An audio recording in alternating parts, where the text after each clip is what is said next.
My name is Priyanka. हम पढ़ रहे थे पॉलिटी में हमारा एम लक्ष्मीकांत का पार्ट 1 कंप्लीट हो गया है। पार्ट 2 हम स्टार्ट कर रहे हैं। ठीक है, तो पार्ट 2 में हमारा पहला चैप्टर है पार्लियामेंट्री सिस्टम। ठीक है, पार्लियामेंट्री सिस्टम क्या है तो हमने बचपन से पढ़ा है, लोकसभा, राज्यसभा और प्रेसिडेंट। क्या क्या? लोकसभा, राज्यसभा और प्रेसिडेंट। ठीक है, हम बहुत पहले से ये अपना सांसद कहलाता है। ठीक है, तो लोकसभा, राज्यसभा, प्रेसिडेंट। राज्यसभा की कितनी सीट होती हैं? 250। 238 जो है वो इलेक्टेड मेंबर होते हैं और 12 क्या होते हैं? नॉमिनेटेड मेंबर होते हैं। 12 क्या होते हैं? नॉमिनेटेड मेंबर होते हैं। सॉरी, उल्टा लिख दिया क्या? राज्यसभा। ठीक है, लोकसभा के कितने मेंबर होते हैं? 543। ठीक है, तो ये हमारा क्या है? Parliamentary system. पार्लियामेंट्री सिस्टम के फीचर्स क्या हैं? ठीक है, पार्लियामेंट्री सिस्टम के क्या फीचर्स क्या हैं? फीचर्स क्या हैं? तो नंबर 1 है नॉमिनल एंड नॉमिनल। पहले लिख लेते हैं फिर उसके बाद समझते हैं। ठीक है, नॉमिनल एंड रियल एग्जीक्यूटिव। उसके अलावा nominal and real executive. Secondly, majority party rule. Majority party rule. Dissolution of Lok Sabha. Collective responsibility.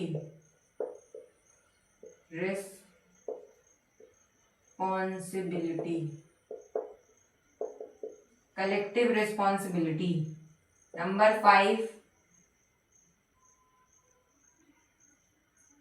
Leadership of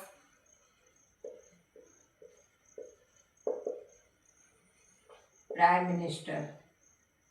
number 6, secrecy. क्या मतलब है नॉमिनल एंड रियल एग्जीक्यूटिव का? नॉमिनल एग्जीक्यूटिव जो है मतलब कि नाम मात्र का। ठीक है, तो नॉमिनल एग्जीक्यूटिव जो है वो क्या होता है? वो नाम मात्र का होता है। जैसे अपने प्रेसिडेंट को देख लो, सारी चीजें प्रेसिडेंट के नाम पे होती है, लेकिन क्या प्रेसिडेंट के पास डायरेक्टली पावर होती है?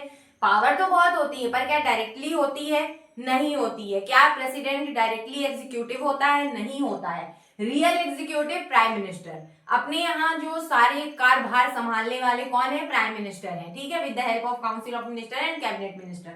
तो नॉमिनल एंड रियल एग्जीक्यूटिव समझ में आ गया। नॉमिनल मतलब नाम मात्र का, जैसे अपने प्रेसिडेंट है, और रियल एग्जीक्यूटिव मतलब कि प्राइम मिनिस्टर। ठीक है, मेजॉरिटी पार्टी रूल आपको पता है, जिसकी मेजॉरिटी पार्टी होती है, मेजॉरिटी गवर्नमेंट होती है, तो वही क्या करती है? उसी का प्राइम मिनिस्टर बनता है। तो मेजॉरिटी पार्टी रूल आगे हम पढ़ेंगे। Dissolution of Lok Sabha. डिसोल्यूशन मतलब कि क्या? लोकसभा का डिसॉल्व हो जाना, या तो प्राइम मिनिस्टर के कहने पे लोकसभा का डिसॉल्व हो जाना, या कि नो कॉन्फिडेंस मोशन आ गया, जो हम आगे पढ़ने वाले हैं जब हम लोकसभा पढ़ेंगे। तो डिसोल्यूशन ऑफ लोकसभा, किन्हीं भी कारणों से लोकसभा का डिसॉल्व हो जाना। Collective responsibility. लोकसभा की कलेक्टिव रिस्पॉन्सिबिलिटी होती है towards council of minister and prime minister. ठीक है, लीडरशिप ऑफ प्राइम मिनिस्टर मतलब कि सारी मेजॉरिटी जो पार्टी गवर्नमेंट बनती है उसके लीडर कौन होते हैं? प्राइम मिनिस्टर होते हैं।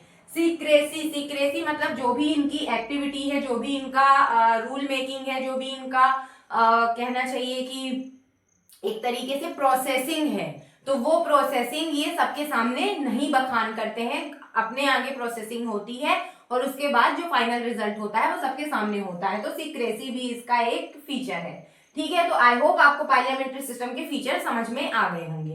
इसके आगे क्या है? Merits and demerits. इसको थोड़ा सा हटा देते हैं।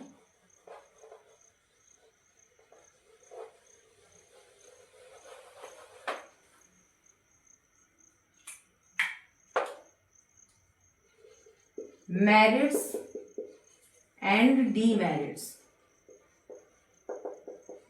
क्या है मेरिट्स? सबसे पहले number 1, balance and harmony between legislature and executive. अच्छा, balance and harmony between legislature and executive. Legislature कौन, बहुत अच्छे से आराम से समझेंगे। लेजिस्लेचर कौन, लेजिस्लेचर मतलब लोकसभा, राज्यसभा, प्रेसिडेंट, एक तरीके से इन्हीं को हम क्या कहते हैं, लेजिस्लेचर कहते हैं। लोकसभा, राज्यसभा मेनली। फिर उसके बाद एग्जीक्यूटिव कौन, prime minister, council of minister, cabinet minister. तो ये क्या है, ये एग्जीक्यूटिव है। तो इनके बीच में जो पार्लियामेंट्री सिस्टम की मेरिट है, मतलब कि अच्छाई है, उसको अगर हम देखें तो दोनों के बीच में क्या है, हार्मनी है। सेकेंडली, रिस्पॉन्सिबल गवर्नमेंट, ठीक है, रिस्पॉन्सिबल गवर्नमेंट। जो लोकसभा है वो डायरेक्टली रिस्पॉन्सिबल है किसको, council of minister and prime minister को। तो रिस्पॉन्सिबल गवर्नमेंट इसकी सेकेंड मेरिट हो गई। थर्ड मेरिट अगर हम देखें तो क्या है, थर्ड मेरिट क्या है, अगेंस्ट, प्रिवेंट फ्रॉम डेस्पोटिज्म। क्या है डेस्पोटिज्म, प्रिवेंट फ्रॉम डेस्पोटिज्म। क्या है डेस्पोटिज्म, डेस्पोटिज्म का मतलब है कि जैसे अगर यहाँ पे केवल प्राइम मिनिस्टर एग्जीक्यूटिव होते या काउंसिल ऑफ मिनिस्टर में जैसे इतने सारे मिनिस्टर हैं तो किसी एक मिनिस्टर को सारी पावर दे दी जाती, लेकिन ऐसा नहीं है। ये डिस्पोटिज्म से प्रिवेंट करता है। मतलब कि डिस्पोटिज्म का मतलब क्या है कि किसी एक हाथ में सारी पावर को सौंप देना।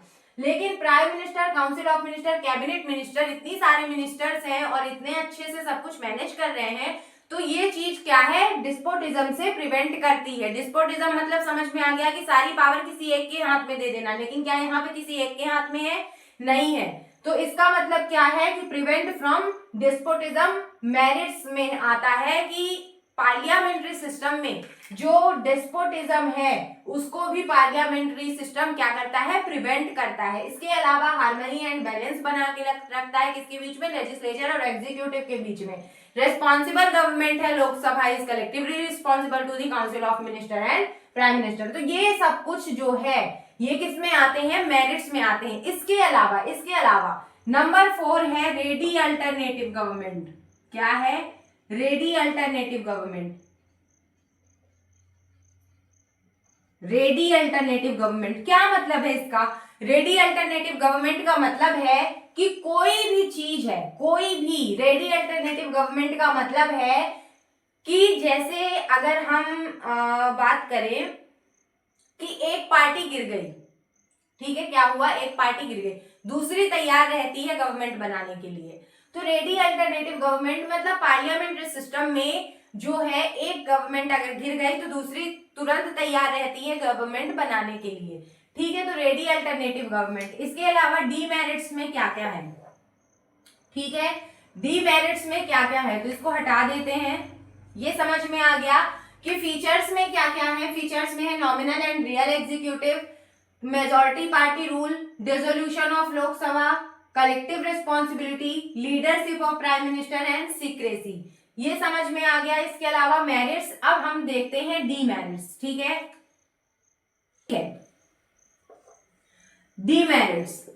डीमेरिट्स में क्या क्या है, नंबर 1 सबसे पहला कहा जाता है डिक्टेटरशिप ऑफ कैबिनेट। हमने अभी बताया कि डेस्पोटिज्म नहीं है, हमने अभी क्या बताया कि डेस्पोटिज्म नहीं है। तो डिक्टेटरशिप ऑफ कैबिनेट कैसे होगा, नहीं है ना।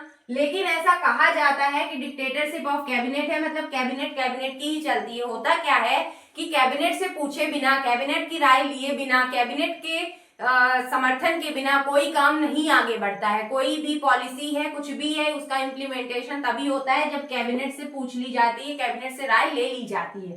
तो इसीलिए कहा गया है डिक्टेटरशिप ऑफ कैबिनेट चलती है यहाँ पे। नंबर 2 क्या है, अनस्टेबल गवर्नमेंट है। क्या है, अनस्टेबल गवर्नमेंट। कभी भी सरकार गिर सकती है, डिसोल्यूशन ऑफ लोकसभा, कभी भी सरकार गिर सकती है, प्राइम मिनिस्टर ने इस्तीफा दे दिया, नो कॉन्फिडेंस मोशन आ गया, कभी भी गवर्नमेंट गिर सकती है। तो अनस्टेबल गवर्नमेंट है। जब अनस्टेबल गवर्नमेंट है तो सपोज कोई भी पॉलिसी आई, बिल आया और उसी टाइम पे क्या हुआ, सरकार गिर गई।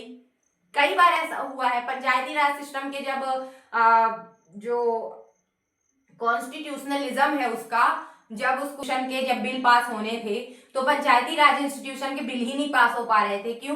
क्योंकि सरकार गिर गई थी। एक बार सरकार गिर गई, एक बार राज्यसभा ने वो कर दिया था, लेकिन एक बार सरकार गिर गई तो बिल क्या हो गया, लैप्स हो गया। तो ऐसा हो जाता है। तो जो पॉलिसी है तो कंटिन्यूटी ऑफ पॉलिसी, मतलब कि पॉलिसीज की कोई कंटिन्यूएशन नहीं है, मतलब कंटिन्यूटी नहीं है। क्यों? क्योंकि सरकार गिर गई अगर तो बिल क्या हुआ, लैप्स हो गया। ठीक है, सरकार गिर गई तो बिल क्या हुआ, लैप्स हो गया। नंबर 4 क्या है, it is against division of power. कहा जाता है कि सबके बीच में पावर डिवाइड करो, लेकिन यहाँ पे कहा सारी पावर किसके हाथ में है, प्राइम मिनिस्टर के हाथ में है। लेकिन ऐसा नहीं है, सारी पावर प्राइम मिनिस्टर के हाथ में नहीं है। वो लीडर हैं, मेजॉरिटी पार्टी गवर्नमेंट के वो लीडर हैं, इसलिए वो सारा कारभार देखते हैं। लेकिन with the help of council of minister, cabinet minister सब होते हैं, उनके साथ देखते हैं। तो डिवीजन ऑफ पावर के अगेंस्ट है, ऐसा कहा जाता है। तो पार्लियामेंट्री सिस्टम में हमने पहले देखा nominal and real executive, majority party rule, dissolution of Lok Sabha, collective responsibility, leadership of prime minister, secrecy. इसके अलावा मेरिट्स में हमने देखा, डीमेरिट्स हमने देखा, dictatorship of cabinet, unstable government, discontinuity of policies and division of power. I hope आपको ये video समझ में आया होगा। अब हम आगे चलते हैं फेडरल सिस्टम में। ठीक है, ये समझ सिस्टम, फेडरल सिस्टम फेडस वर्ड से आया। फेडस वर्ड क्या है, मतलब इसका ट्रिटी या अग्रीमेंट, ट्रिटी या अग्रीमेंट, फीडस वर्ड से आया। इसका क्या मतलब है, ट्रिटी या अग्रीमेंट। फेडरल सिस्टम मतलब सिंपल है, डिवीजन ऑफ पावर। ठीक है, डिवीजन ऑफ पावर किसके बीच में, सेंट्रल स्टेट के बीच में, लोकसभा राज्यसभा के बीच में, लेजिस्लेचर एग्जीक्यूटिव के बीच में। ठीक है, तो जो फेडरल सिस्टम है वो क्या है, division of power, central state, Lok Sabha, Rajya Sabha और इसके अलावा लेजिस्लेचर एंड एग्जीक्यूटिव, इनके बीच में क्या है, डिवीजन ऑफ पावर है। डिवीजन ऑफ पावर के अलावा फेडरल सिस्टम के फीचर्स क्या हैं, डिवीजन ऑफ पावर के अलावा फेडरल सिस्टम के फीचर्स क्या हैं, number 1 division of power, number 2 क्या है, नंबर 2 है रिटन कॉन्स्टिट्यूशन। अगर आपके यहाँ फेडरल सिस्टम है तो रिटन कॉन्स्टिट्यूशन होना चाहिए।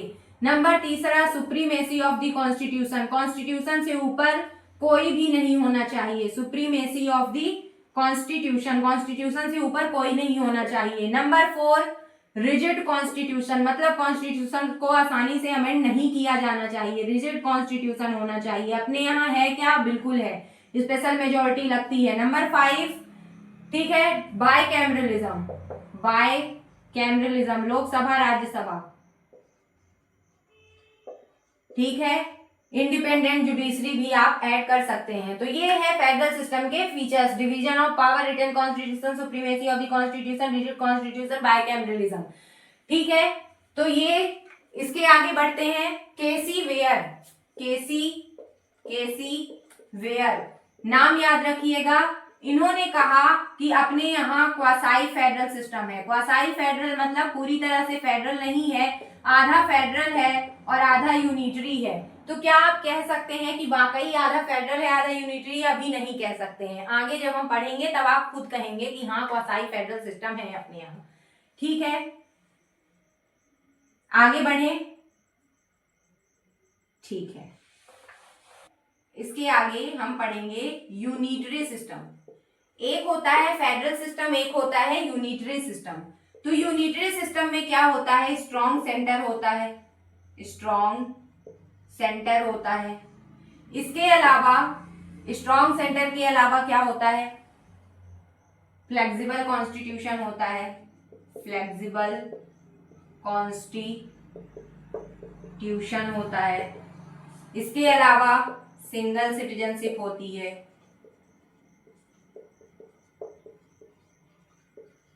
आप बताइएगा, ठीक है, सिंगल सिटीजनशिप होती है। इसके अलावा इमरजेंसी प्रोविजन,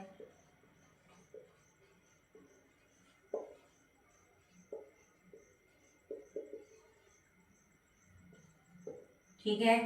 इसके अलावा single constitution,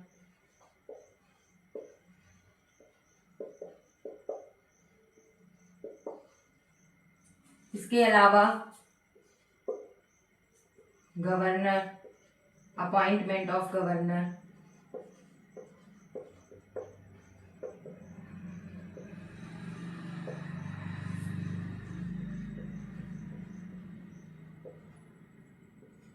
state not indestructible,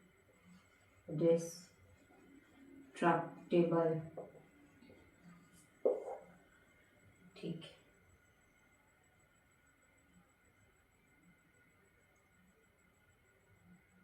integrated judiciary, थोड़ा सा इसको बढ़ा दो। इंटीग्रेटेड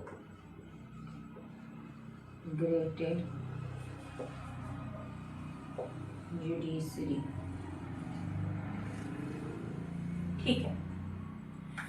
तो यूनिटरी सिस्टम, अब आप खुद देखिए और खुद देखकर बताइए कि क्या ये सारी चीजें अपने इंडिया में नहीं है, अपने कॉन्स्टिट्यूशन में नहीं है? बिल्कुल है। स्ट्रॉन्ग सेंटर है कि नहीं है? जब इमरजेंसी प्रोविजन लगता है, जब नेशनल इमरजेंसी लगती है, प्रेसिडेंट रूल लगता है, तब क्या स्ट्रॉन्ग सेंटर नहीं होता? बिल्कुल होता है, होता है ना। फ्लेक्सिबल कॉन्स्टिट्यूशन है कि नहीं है? क्या अपने यहाँ सब कुछ रिजिड है? नहीं है। अपने कॉन्स्टिट्यूशन को सिंपल मेजोरिटी से भी अमेंड किया जा सकता है और स्पेशल मेजोरिटी से भी अमेंड किया जा सकता है। सिंगल सिटीजनशिप, क्या स्टेट और सेंटर की अलग अलग सिटीजनशिप है? नहीं है ना। तो single citizenship, emergency provision, single constitution, क्या सेंटर और स्टेट का अलग अलग क्या कहते हैं उसको, कॉन्स्टिट्यूशन है? नहीं है। सेंट्रल और स्टेट का अलग अलग कॉन्स्टिट्यूशन है? नहीं है।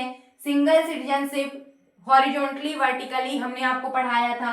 इसके अलावा अपॉइंटमेंट ऑफ गवर्नर, गवर्नर का अपॉइंटमेंट, ये भी यूनिटरी सिस्टम के अपने यहाँ गवर्नर नहीं है। स्टेट नॉट इंडिस्ट्रक्टिबल, इंडिस्ट्रक्टिबल का मतलब है, हम वैसे बता चुके हैं पहले, लेकिन मान लो ये अपनी इंडिया है और ये स्टेट्स हैं, छोटे छोटे ये क्या हैं, स्टेट्स हैं। तो स्टेट के पास राइट नहीं है सिसीड करने का, मतलब कि इंडिया को छोड़ करके स्टेट यहाँ आके बैठ गया और बोला अब आज से मैं अपनी गवर्नमेंट चलाऊंगा, अपनी सरकार बनाऊंगा, अपना सब कुछ करूंगा, ये मेरा अलग देश है। ऐसा नहीं कर सकता है स्टेट। हालांकि नॉर्थ ईस्ट में और कई जगह ऐसी डिमांड उठती है कि हम अलग अपनी सरकार बनाना चाहते हैं, अलग गवर्नमेंट बनाना चाहते हैं। फिर वो क्या होता है, नक्सलिज्म और टेररिज्म को बढ़ावा देते हैं और कुछ नहीं। ठीक है। State not indestructible, state indestructible नहीं है। इंटीग्रेटेड जुडिशरी, अपने यहाँ क्या है, इंटीग्रेटेड जुडिशरी सिस्टम है। तो क्या आप बता सकते हैं कि जब यूनिटरी सिस्टम के इतने सारे फीचर्स अपने कॉन्स्टिट्यूशन में है, अपनी इंडिया में है, तो क्या अपना इंडिया पूरी तरह से फेडरल है? नहीं है। ठीक है, पूरी तरह से फेडरल नहीं है, क्वासाई फेडरल है, आधा फेडरल है, आधा यूनिटरी है। तो अपना जो फेडरल सिस्टम है, क्या पूरी तरह से फेडरल है? नहीं है। अपने यहाँ यूनिटरी और फेडरल दोनों का मिक्स है। ठीक है, unitary and federal goes hand in hand. तो दोनों में क्या है, दोनों में क्या है, दोनों ही है। ठीक है, तो यूनिटरी और फेडरल दोनों है। इसका मतलब केसी वेयर ने जो कहा वो क्या है, सही है, बिल्कुल सही है। क्वासाई फेडरल है अपने यहाँ, क्या है, क्वासाई फेडरल है। ठीक है,